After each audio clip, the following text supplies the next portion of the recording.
اچھا، یہ ماشاءاللہ ہمارے اتنے طلباء کرام بھی ہیں، ان میں کئی امام بھی ہوں گے اور بھی دعوت اسلامی کے دیگر مدنی چینل پر کئی ایسے ہوں گے جو ماشاءاللہ امامت بھی کرتے ہوں گے. دیکھیں یہ موضوعات ہوتے ہیں، اس میں ماشاءاللہ ممبر و محراب سے یہ پازیٹیو میسیج یہ بھی جا رہا ہوتا ہے، لیکن اگر اس کو ہم بھرپور انداز سے لیں اور جس خوبصورت اور ایک پیارے اور ایک انداز سے جو یہاں بات کی جا رہی ہے کہ کوئی ڈانٹ ڈپٹ نہیں ہو رہی ہے، لیکن ایک باقاعدہ ایک سمجھایا جا رہا ہے کہ ہمیں کس طرح اپنے آپ کو لے کر چلنا چاہیے اور معاشرتی ہماری جو ذمہ داری ہیں اس کو کیسے پورا کرنا چاہیے.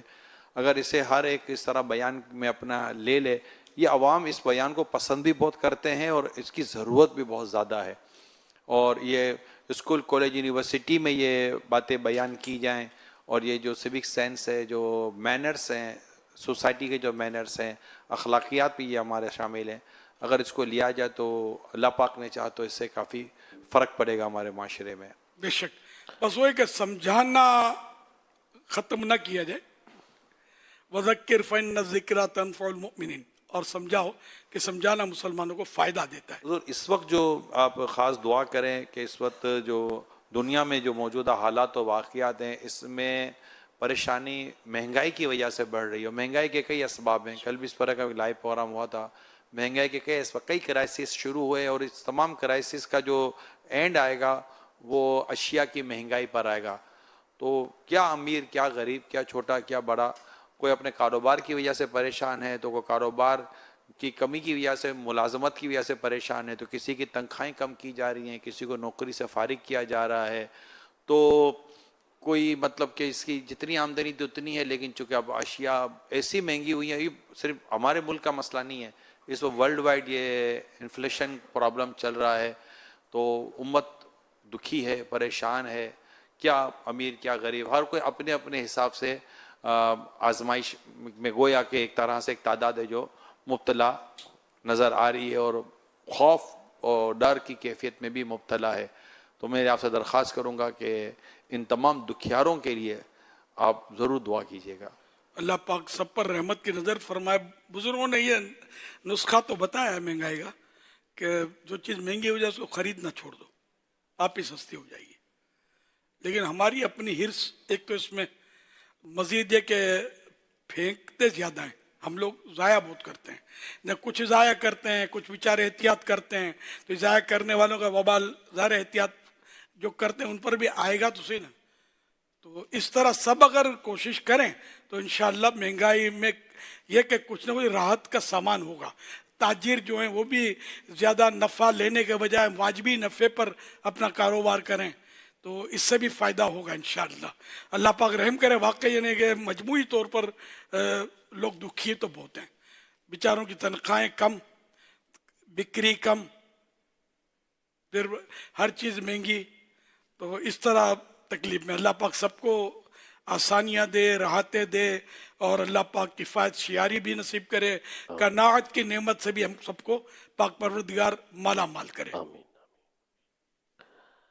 آیت مبارکہ جو آپ نے فرمائی تھی وہ یوں ہے، اس سے پہلے ان الذین یؤذون اللہ ورسولہ لعنہم اللہ فی الدنیا والآخرۃ واعد لهم عذابا مہینا.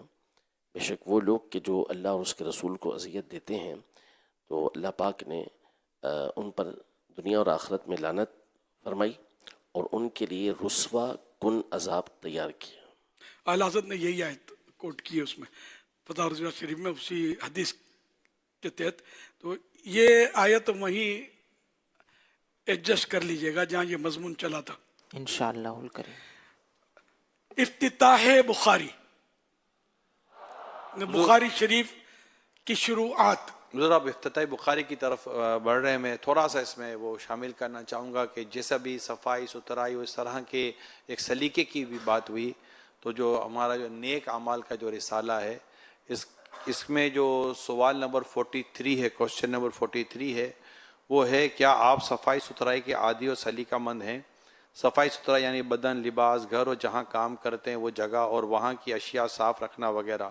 سلیقہ یعنی وقت کی پابندی، گھر اور اپنی یا کسی اور کی گاڑی میں بیٹھتے وقت بلا ضرورت زور سے دروازہ بند نہ کرنا، اپنے گھر، تعلیم گاہ، دفتر یا کسی کے ہاں کی کوئی چیز اجازت ہونے کی صورت میں اٹھائی پھر اس جگہ رکھنا وغیرہ. تو اس طرح کا باقاعدہ ایک طریقہ کار کے ساتھ کیسے زندگی گزارنی ہے. یہ دعوت اسلامی کا جو ماشاءاللہ اسلام بھائیوں کے لیے نیک اعمال کا جو رسالہ اسلام بھائی اسلام بہنیں اور جو یہ طلبہ کرام کے لیے الگ ہے، تو یہ جو رسالہ اس میں یہ سوال موجود ہے تاکہ ہم اس نیک اعمال پر عمل کرتے ہوئے بھی اپنے آپ کو اور اپنے معاشرے کو صاف ستھرا رکھ سکیں. سبحان اللہ. حسن معاشرت کا یہ حصہ ہے، بالکل ہونا چاہیے. اور رسالہ بھی پڑھیں، انشاءاللہ یہ چیزیں بھی ملیں گی آپ کو، ذہن بھی بنے گا. اگر ہمارا ذہن بن گیا تو پھر قانون کی ضرورت بھی نہیں ہے کہ ہم کو ڈنڈا دکھائے، خود ہی ہم صحیح ہو جائیں، اللہ کرے.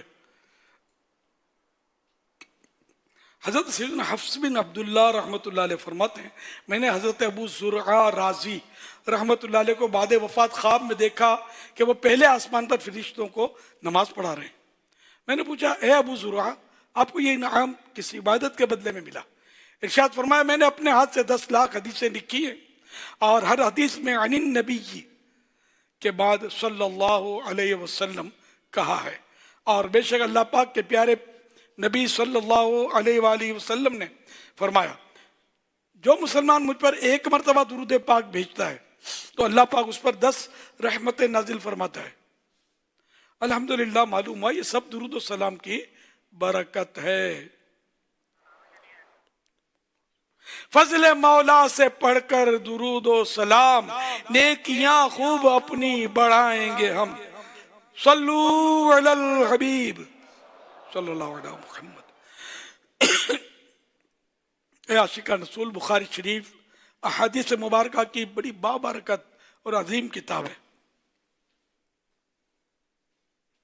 اس کتاب کا پورا نام جو امام المحدثین ابو عبداللہ حضرت امام محمد بن اسماعیل بخاری رحمۃ اللہ علیہ نے رکھا وہ یہ ہے: الجامع المسند الصحیح المختصر من امور رسول اللہ صلی اللہ علیہ وآلہ وسلم وسننہ وایامہ.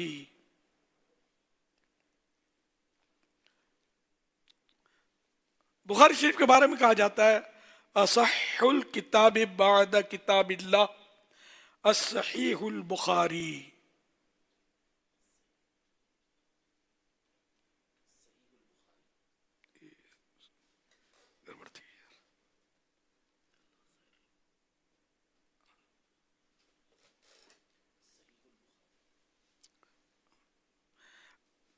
الجامع المسند الصحیح المختصر من امور رسول اللہ صلی اللہ علیہ وآلہ وسلم وسننہ وایامہ. بخاری شریف کے بارے میں کہا جاتا ہے اصح الکتب بعد کتاب اللہ الصحیح البخاری. اچھا لکھے لو. اچھا، بعد کتاب اللہ صحیح البخاری، یعنی قرآن کریم کے بعد سب سے درست ترین کتاب صحیح بخاری ہے. حضرت سیدنا امام بخاری رحمۃ اللہ علیہ کے ایک اہم لقب امیر المومنین فی الحدیث بھی ہے. حضرت امام بخاری رحمۃ اللہ علیہ بڑے عاشق رسول اور نیک پرہیزگار بزرگ زبردست عالم دین اور محدث تھے. ادب کا عالم یہ تھا کہ ہر حدیث کو لکھنے اور کتاب میں شامل کرنے سے پہلے غسل فرماتے، پھر 2 رکعت نماز پڑھ کر حدیث پاک کی صحت یعنی چند مخصوص شرائط کے سبب صحیح ہونے کے بارے میں استخارہ فرماتے اور پھر اسے کتاب میں شامل کرتے. آپ رحمت اللہ علیہ نے بخاری شریف 16 سال میں لکھی. حضرت امام بخاری رحمت اللہ علیہ نے اپنی اس کتاب کے لیے 6 لاکھ حدیثوں میں سے 7,500 سے زائد حدیثوں کا انتخاب فرمایا. شارح بخاری حضرت علامہ شریف الحق امجدی رحمت اللہ علیہ فرماتے ہیں کہ شیخ الاسلام امام المحدثین حضرت علامہ حافظ ابن حجر عسقلانی رحمت اللہ علیہ کی تحقیق کے مطابق صحیح بخاری شریف میں احادیث مبارکہ کی کل تعداد 7,397 ہے.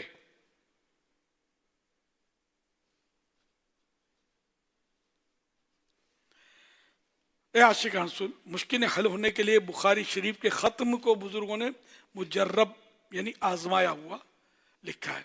حضرت امام اصیل الدین رحمۃ اللہ علیہ فرماتے ہیں، میں نے اپنی اور دوسروں کی مشکلات و پریشانیوں کے لیے صحیح بخاری کا 120 بار ختم کیا، بس ساری مرادیں اور ضروریات پوری ہوئیں۔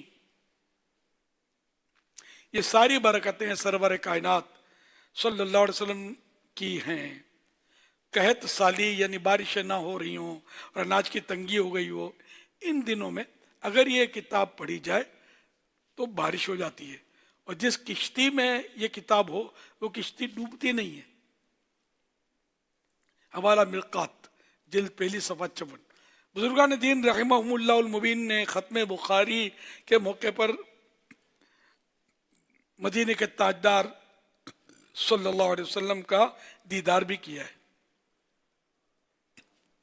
اللہ پاک نے بخاری شریف کو بڑی مقبولیت عنایت فرمائی ہے۔ صدیاں یعنی سینکڑوں برس گزر جانے کے باوجود اب تک یہ مبارک کتاب اسلامی مدارس میں پڑھائی جاتی ہے۔ اللہ پاک ہم اس مبارک کتاب کی برکتیں نصیب فرمائے۔ اللہم آمین بجاہ خاتم النبیین صلی اللہ علیہ وآلہ وسلم۔ آئیے اب بخاری شریف کی پہلی حدیث پاک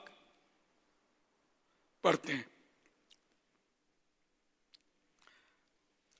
علقمۃ بن وقاص اللیثی یقول سمعت عمر بن الخطاب رضی اللہ عنہ علی المنبر قال سمعت رسول اللہ صلی اللہ علیہ وآلہ وسلم یقول انما الاعمال بالنیات وانما لکل امرئ ما نوى فمن كانت هجرته الى دنیا يصيبها او الى امرأة ينكحها فهجرته الى ما هاجر الیہ۔ یعنی حضرت علقمہ بن وقاص لیثی رحمت اللہ علیہ فرماتے ہیں، میں نے حضرت عمر بن خطاب رضی اللہ عنہ کو منبر منور پر یہ کہتے ہوئے سنا کہ میں نے رسول اللہ صلی اللہ علیہ وسلم کو یہ فرماتے ہوئے سنا ہے، بے شک اعمال کا دار و مدار نیت ہی پر ہے، اور ہر شخص کے لیے وہی ہے جو اس نے نیت کی۔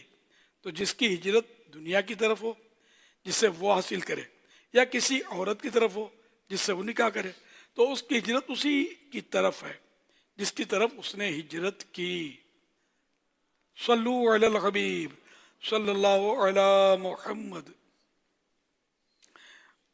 تو یہ حدیث پاک جو ابھی ہم نے پہلی حدیث پاک سنی، اس کے راوی مسلمانوں کے دوسرے خلیفہ امیر المومنین حضرت ابو حفص عمر بن خطاب رضی اللہ عنہ ہیں۔ اللہ پاک کے پیارے پیارے سب سے آخری نبی مکی مدنی محمد عربی صلی اللہ علیہ وسلم کی دعا سے آپ ایمان لائے۔ آپ اسلام لانے والے 40ویں مسلمان ہیں، یعنی اس سے پہلے 39 تھے، 39 ہو چکے تھے۔ تو اس وجہ سے آپ کو متمم الاربعین یعنی 40 کے عدد کو پورا کرنے والے بھی کہتے ہیں۔ آپ رضی اللہ تعالیٰ عنہ عشرہ مبشرہ میں سے ہیں، یعنی ان 10 خوش نصیب صحابہ کرام علیہم الرضوان میں سے ہیں جنہیں رحمت عالم صلی اللہ علیہ وسلم نے خصوصیت کے ساتھ جنت کی خوشخبری عنایت فرمائی۔ حضرت عمر فاروق اعظم رضی اللہ عنہ سے 539 احادیث مبارکہ روایت کی گئی ہیں، جن میں سے تقریباً 81 یعنی 81 روایات بخاری و مسلم شریف میں ہیں۔ حضرت سیدنا فاروق اعظم رضی اللہ عنہ کے حالات مبارکہ کی مزید معلومات کے لیے مکتبۃ المدینہ کی 2 جلدوں پر مشتمل کتاب فیضان فاروق اعظم اور رسالہ کرامات فاروق اعظم پڑھنا مفید ہے۔ صحابہ اور اہل بیت کی دل میں محبت ہے، بفیضان رضا میں ہوں گدا فاروق اعظم کا۔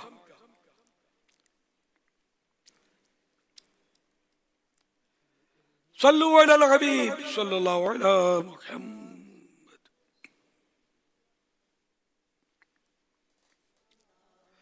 ہمارے بزرگان دین رحمہم المبین عمل سے پہلے نیت سیکھا کرتے تھے کہ نیت عمل کی قبولیت کے لیے شرط ہے، اور جیسے نیت اچھی نیت ہوگی تو ثواب ملے گا. کئی کام ایسے کہ اچھی نیت سے ثواب دلاتے ہیں، بری نیت سے گناہ میں مبتلا کرتے ہیں. تو عمل سے پہلے نیت سیکھا کرتے تھے. حضرت سفیان ثوری رحمۃ اللہ علیہ نے فرمایا پہلے کے لوگ عمل کے لیے اس طرح نیت سیکھتے تھے جس طرح عمل سیکھتے تھے.